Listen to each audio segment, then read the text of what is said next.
Hi, hello. Welcome to another episode of Isaiah's Newsstand. It's your host, Isaiah Edwards.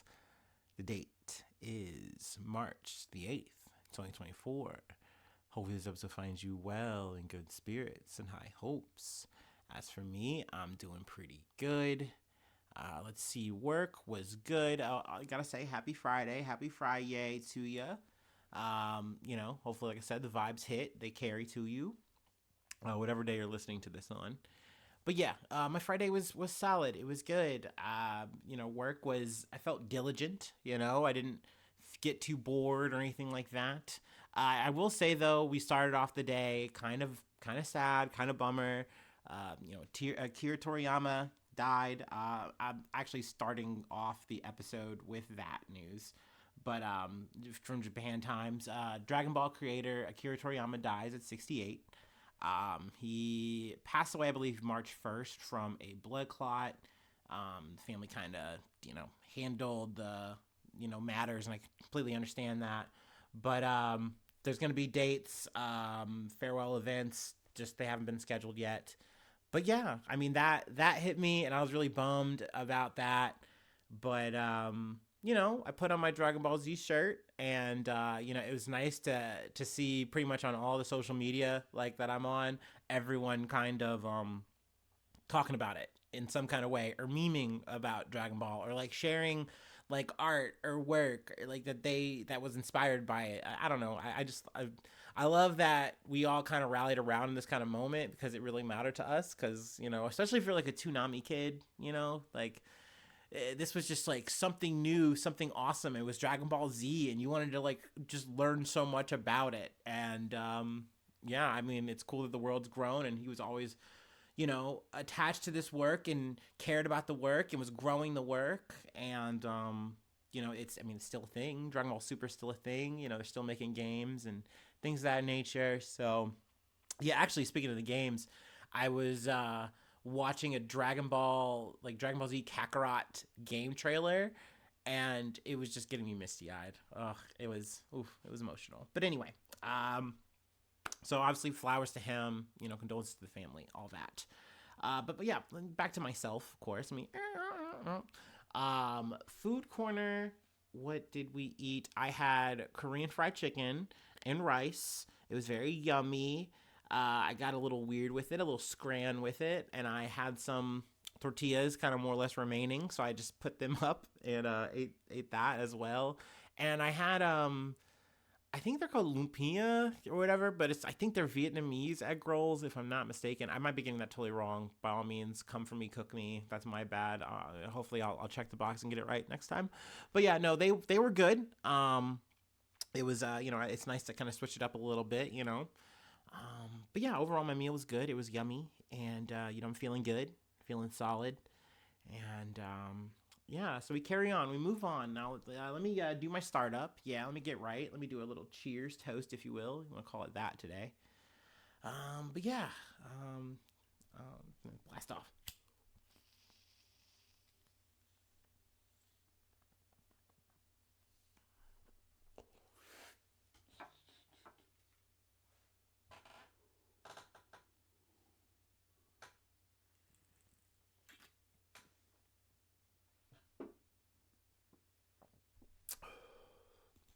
Okay, so this has been covered to death. Um, really, just trying to stick and move on it. But from NPR, five takeaways from President Biden's State of the Union address. So let's see here. I'll read a little bit off the top and then just kind of riff. President Biden didn't waste any time in his primetime State of the Union address, drawing a sharp contrast with his likely 2024 presidential rival, former President Donald Trump. Instead of a policy heavy laundry list speech, the president leaned into politics and at times shouted and amped up Democrats with some fiery rhetoric. Yo, it was weird. It was weird how like animated he was, how fast he was able to talk. Like, look, I don't want to get all conspiratorial, like, oh, they're pumping him full of adrenochrome, brother. But like, I would really like to know what B12 he's shooting up or whatever it is, because he was zippy as a motherfucker. Um, That being said, he still had some old people moments. And I don't know, this is not me being a liberal. Maybe this is just me being a dummy and not good at what I'm doing.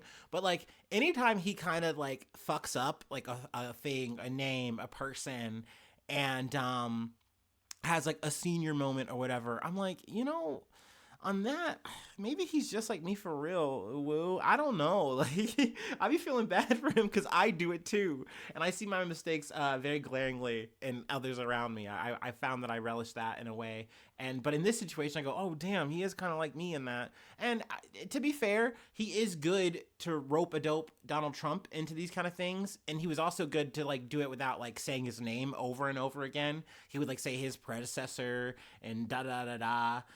He would really like drudge him up in like almost like a vague, ominous way, which is a thing that he is good at playing at. You know what I mean? I think the only way this really is going to work in Biden's favor, because the numbers are really bad for him. The polls have been really bad, like so bad that you're hearing the administration be like, look, dude, polls suck, blah, blah, blah, blah, blah. Actually, it's about the midterms. Remember the midterms that we crushed it in? It's like, I mean, yeah, Donald Trump had some bad picks. Maybe he should have let, Glitch McConnell handle that shit. And that was an L, but no one likes you. No one likes y'all. Like, what do you mean? This is very concerning. You should be concerned. And they're trying to just brush it off. And I mean, hey, Biden is playing to his strengths in that way. And he came in hot. And I think that's good. That's a plus. Let me see here. What else did I want to pull in? Yeah, they do the 5 takeaways, so we can kind of hit the bullet points and then just kind of, like I said, just riff. He took on Trump extensively on a wide range of policies. Like I said, just kind of referencing him as a predecessor. He also referenced how like he's like working on junk fees and like the prescription stuff. I mean, hey, those are notches in his belt.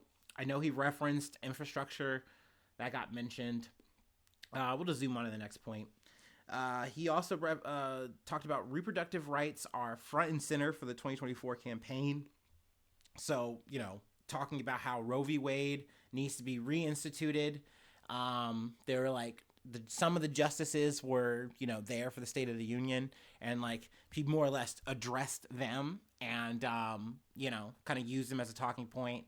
He had brought in, I think, was it Kate Cox? She had to, she had suffered a fatal fetal condition during her pregnancy, but was unable to obtain an abortion in Texas and sued the state. So, I mean, that's obviously a hot button issue. We're also going to be talking later on, a little bit of spoilers, about the Alabama IVF situation, a little bit of update there. I can't remember if he really talked about that or referenced that, but, I mean, essentially, this is definitely going to be... Oh, no, he did. Here we go. Yeah, we can just run it back. He ticked through how a host of red states have restricted access to reproductive health services, warning about the latest law in Alabama that effectively banned in vitro fertilization. We mentioned the Kate Cox part.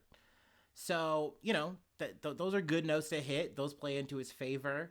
Yada, yada. Yeah, Biden made the case for why his economic policies are working.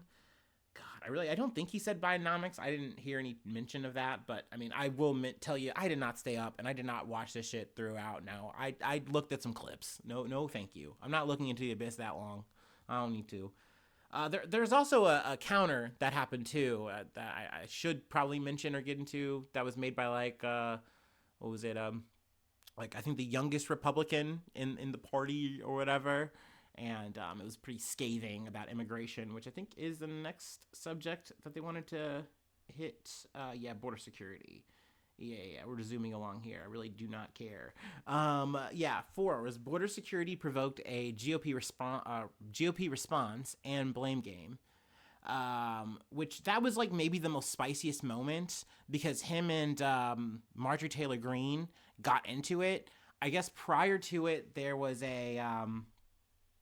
like she had this like Laken Riley pen and she like gave it to him and then she starts like whooping and hollering and there's some other people whooping and hollering but like he literally kind of has like a fuck it, let's ball moment with her, and essentially just tries to go toe to toe with her. He then says he calls migrants who have come to the country illegally, he like kicks it old school and just says illegals.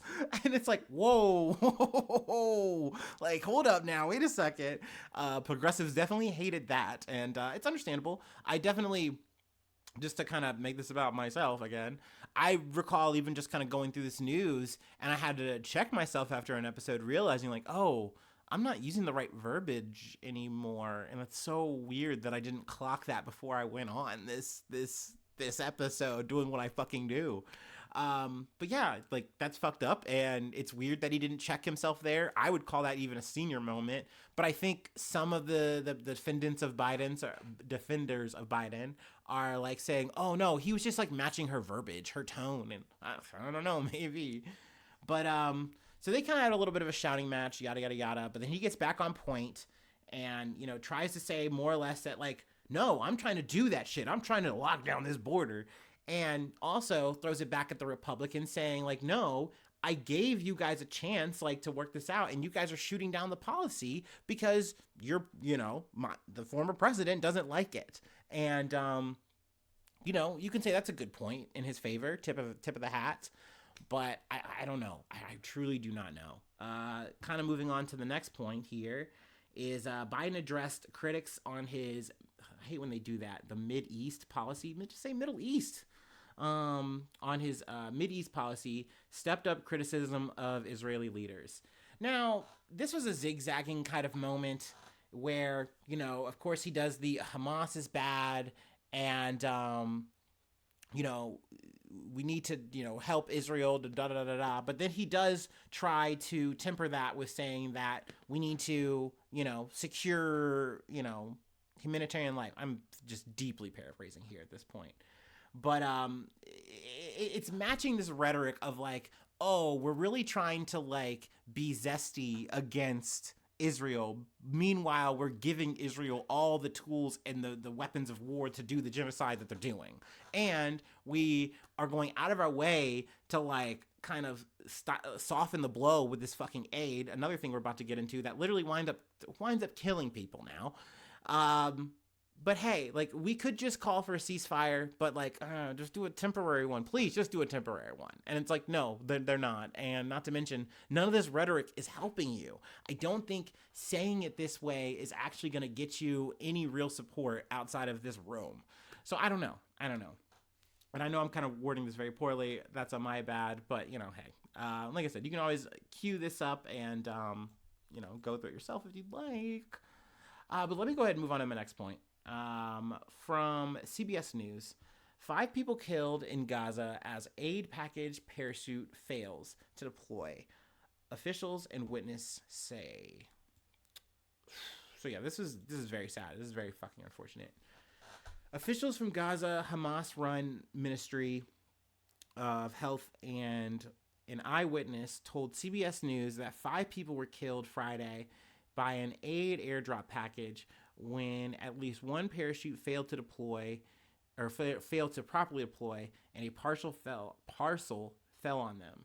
The people were in the El Shati refugee camp in northern Gaza, and the incident occurred at around 11:30 a.m. local time. CBS News was told that there were 2 boys among the 5 people killed and that 11 others were injured in the incident.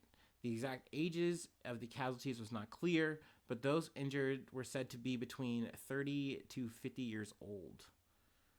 I guess this is an important sentence, at least especially from the U.S. perspective, so I should read it. The U.S., Jordan, Egypt, France, and I cannot speak. The U.S., Jordan, Egypt, France, the Netherlands, and Belgium dropped aid over Gaza Friday in an attempt to get supplies, including desperately needed food, to residents amid an ever-worsening humanitarian crisis there. A U.S. defense official told CBS News an initial review indicated the U.S. airdrop was not responsible for the fatalities on the ground, but said that further investigation was required. So just went full on like, hey, look, we spearheaded this whole thing and we're down to like have our name all over this, but we need to make sure here that we weren't the only ones involved, and specifically our airdrop didn't kill anyone, okay? We didn't Call of Duty anyone with this, okay? But you really have to look at it and say, God damn, don't you have to realize how fucked up this is? That you are literally killing people with your fucking aid in a situation where this aid shouldn't have to go about it this way? That these checkpoints that IDF have set up don't need to be like this. Or, not to mention, you could just do a whole ceasefire so that people could get actual proper aid. You know what I mean? And they're like, yeah, or we could do this. Also, there was something that was mentioned in the State of the Union that's mentioned here, and I kind of wanted to save it, is that, Friday's airdrops took place one day after President Biden announced that the U.S. military would build a temporary pier on Gaza's Mediterranean coast capable of receiving shipments of humanitarian aid, including food, water, and temporary shelters, to increase the flow of such goods into the enclave. So, cool. I guess you can say this is silver lining. Awesome. But once again, like, you're going about this so ass backwards, and it's going to cost so much money, and it's going to be a logistical nightmare, because you're also saying that, hey, by the way, there's going to be no U.S. boots on the ground here. So, I mean, I'm not 100% sure how this is going to work in terms of, like, who's handling the aid. So, yeah, I mean, this is just going to be a bear of a task when, once again, peace just achieves this so much easier. And, you can say this is complicated. Oh, Hamas is holding out on this and da-da-da-da. And it's like, I really, really just feel like if you could just say, hey, we're going to give you... And don't get me wrong. Like, oh, well, what about the temporary thing? That's better than nothing. No, but you can't even get people to sit down for that.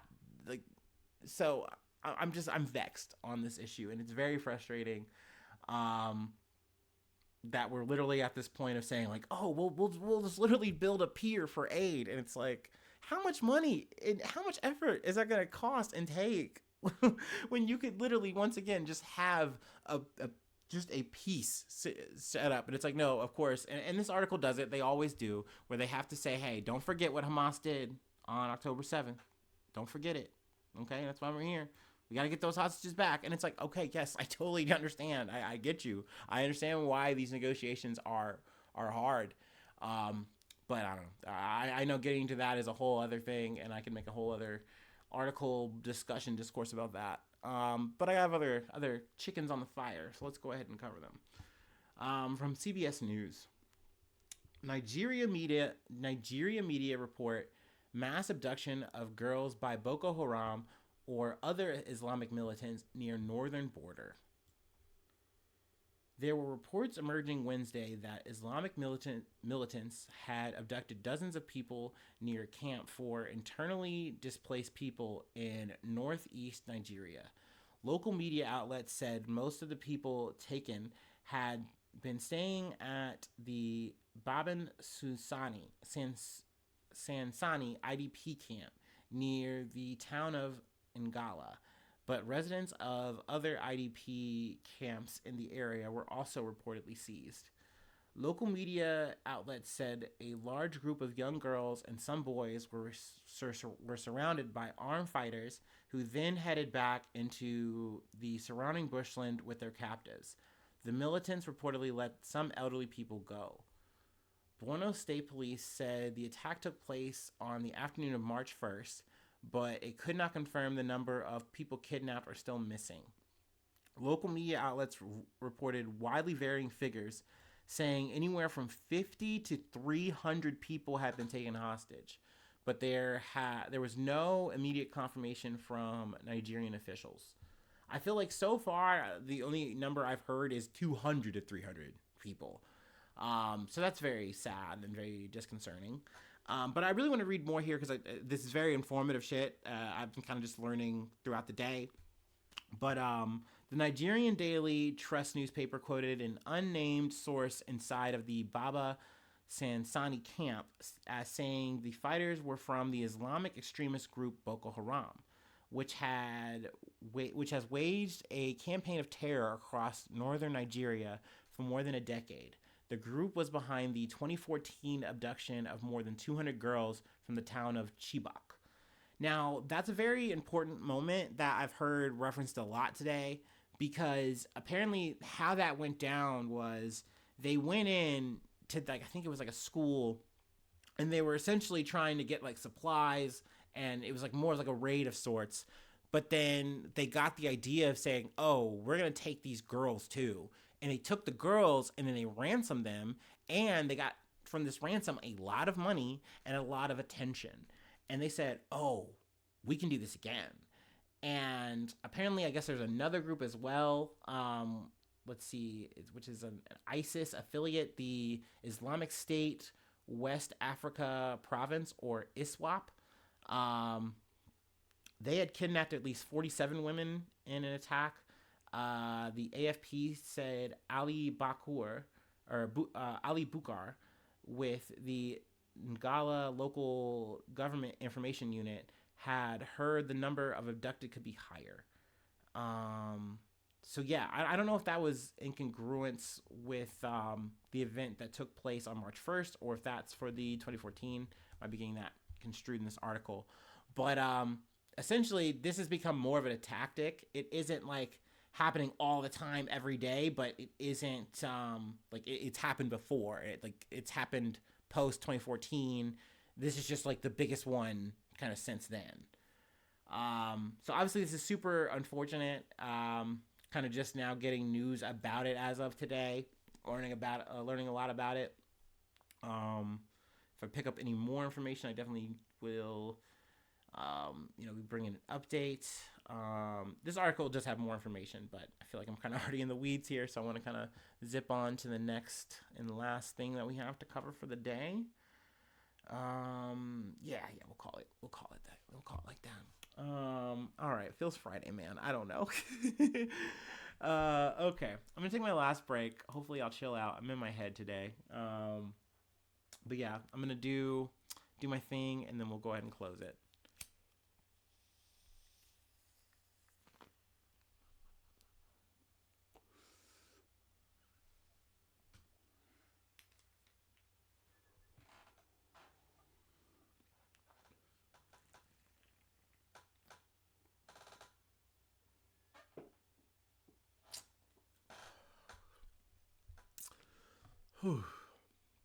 Okay, our last story comes from the Associated Press. Alabama governor signs legislation protecting IVF providers from legal liability into law. Ooh, excuse me, cough got me. Facing pressure to get in vitro fertilization services restarted in the state, Alabama's governor swiftly signed legislation into law Wednesday, shielding doctors from potentially legal liability raised by a court ruling that equated frozen embryos to children. Republican Kay Ivey signed the bill after it was approved in a late night session by lawmakers scrambling to address a wave of criticism after services were halted at some of the state's largest fertility clinics. Doctors from at least one clinic said they would resume IVF services on Thursday.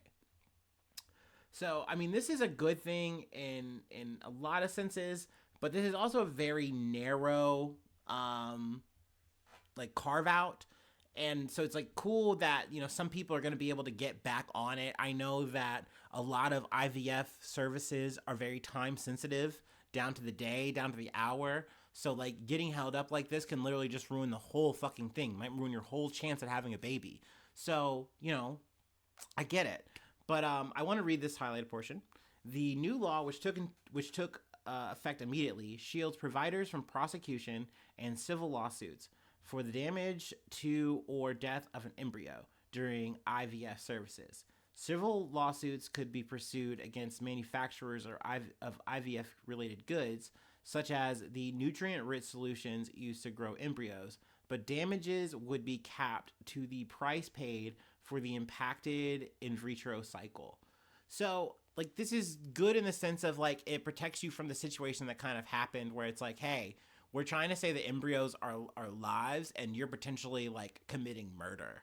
So it's like cool that you're not gonna come at me for murder, but like still, this is a very like very tense and like hotbed situation that we're on here because we don't know what more lawsuits are gonna come from this, like what more, restrictions or things like this we might have.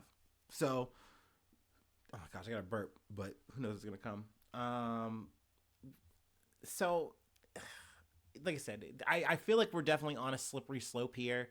Alabama has kind of like gone out of their way to give like personhood to genetic material, in my opinion. Like essentially, starting with the embryos, but I feel like we are just going to go anywhere and everywhere. We're going to try to say that the sperm is a part of this and it's a living thing and you got to protect that. And like, it's crazy that I'm literally on a timeline here where there are some and I would say they're ultra conservatives, but like they really don't believe in like recreational sex. Like it's like, dude, you got to get married, and then not just that, dude, but like down to it, having sex, it's just about making babies, okay? It's not for fun, it's not for play, all right? And it's like, what's happening? Like I just, it feels like I'm talking to some old pilgrim from some other time. I don't know.